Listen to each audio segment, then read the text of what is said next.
Hakim-Hakim pasal 4. Debora dan Barak. Setelah Ehud mati, orang Israel melakukan pula apa yang jahat di mata Tuhan. Lalu Tuhan menyerahkan mereka ke dalam tangan Yabin, raja Kanaan, yang memerintah di Hasor. Panglima tentaranya ialah Sisera, yang diam di Haroset Hagoyim. Lalu orang Israel berseru kepada Tuhan, sebab Sisera mempunyai 900 kereta besi, dan 20 tahun lamanya ia menindas orang Israel dengan keras. Pada waktu itu Debora, seorang nabiah, istri Lapidot, memerintah sebagai hakim atas orang Israel. Ia biasa duduk di bawah pohon kurma Debora, antara Rama dan Betel di pegunungan Efraim, dan orang Israel menghadap dia untuk berhakim kepadanya. Ia menyuruh memanggil Barak bin Abinoam dari Kedes, di daerah Naftali, lalu berkata kepadanya, "Bukankah Tuhan Allah Israel memerintahkan demikian? Majulah, bergeraklah menuju Gunung Tabor, dengan membawa 10.000 orang Bani Naftali dan Bani Zebulon bersama-sama dengan engkau, dan aku akan menggerakkan Sisera, panglima tentara Yabin, dengan kereta-keretanya dan pasukan-pasukannya, menuju engkau ke sungai Kison, dan aku akan menyerahkan dia ke dalam tanganmu." Jawab Barak kepada Debora, "Jika engkau turut maju, aku pun maju. Tetapi jika engkau tidak turut maju, aku pun tidak maju." Kata Debora, "Baik, aku turut. Hanya, engkau tidak akan mendapat kehormatan dalam perjalanan yang engkau lakukan ini. Sebab Tuhan akan menyerahkan Sisera ke dalam tangan seorang perempuan." Lalu Debora bangun berdiri dan pergi bersama-sama dengan Barak ke Kedes. Barak mengerahkan suku Zebulon dan suku Naftali ke Kedes. Maka 10.000 orang maju mengikuti dia. Juga Debora maju bersama-sama dengan dia.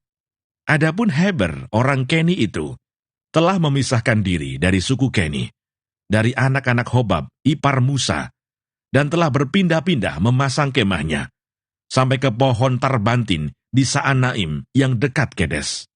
Setelah dikabarkan kepada Sisera bahwa Barak bin Abinoam telah maju ke Gunung Tabor, dikerahkannyalah segala keretanya, 900 kereta besi, dan seluruh rakyat yang bersama-sama dengan dia, dari Haroset Hagoyim ke sungai Kison.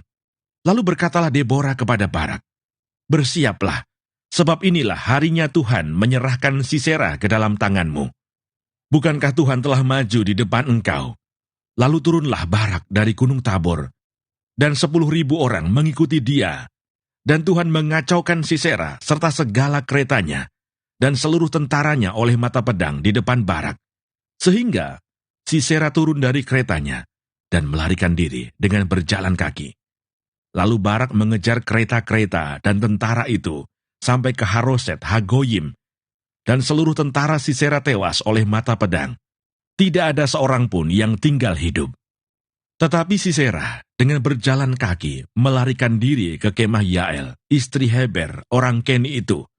Sebab ada perhubungan baik antara Yabin, Raja Hasor, dengan keluarga Heber, orang Keni itu. Yael itu pun keluar mendapatkan Sisera dan berkata kepadanya, "Singgahlah tuanku, silakan masuk, jangan takut." Lalu singgahlah ia ke dalam kemah perempuan itu, dan perempuan itu menutupi dia dengan selimut. Kemudian berkatalah ia kepada perempuan itu, "Berilah kiranya aku minum air sedikit, aku haus." Lalu perempuan itu membuka kirbat susu, diberinyalah dia minum, dan diselimutinya pula. Lagi katanya kepada perempuan itu, "Berdirilah di depan pintu kemah, dan apabila ada orang datang dan bertanya kepadamu, 'Ada orang di sini?' maka jawablah, 'Tidak ada.'" Tetapi Yael, istri Heber, mengambil patok kemah. Diambilnya pula palu, mendekatinya diam-diam, lalu dilantaknyalah patok itu masuk ke dalam pelipisnya, sampai tembus ke tanah, sebab ia telah tidur nyenyak karena lelahnya. Maka matilah orang itu. Pada waktu itu muncullah Barak yang mengejar Sisera. Keluarlah Yael mendapatkan dia dan berkata kepadanya, "Mari, aku akan menunjukkan kepadamu orang yang kau cari itu." Lalu masuklah Barak ke dalam, dan tampaklah Sisera mati tergeletak, dengan patok dalam pelipisnya. Demikianlah Allah pada hari itu menundukkan Yabin, raja Kanaan, di depan orang Israel, Dan kekuasaan orang Israel kian keras menekan Yabin, raja Kanaan, sampai mereka melenyapkan Yabin, raja Kanaan itu.